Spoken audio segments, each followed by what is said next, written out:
This is the National Weather Service Office in Wilmington, Ohio. The preceding signal was a test of the weather radio station KIH 42 Covington, Kentucky, public warning system.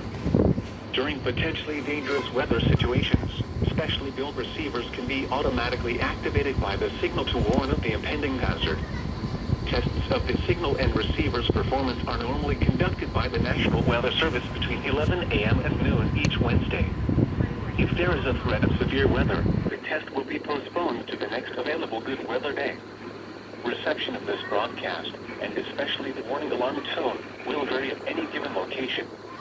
This variability, normally more noticeable at greater distances from the transmitter, can occur even though you are using a good quality receiver in good working order.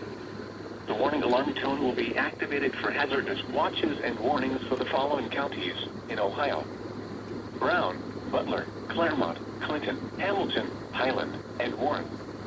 In Kentucky: Boone, Bracken, Campbell, Carroll, Gallatin, Grant, Kenton, Mason, Owen, Pendleton, and Robertson. And finally, in Indiana: Dearborn, Fayette, Franklin, Ohio, Ripley, Switzerland, and Union. This concludes the weekly test of weather radio station KIH 42 Covington, Kentucky.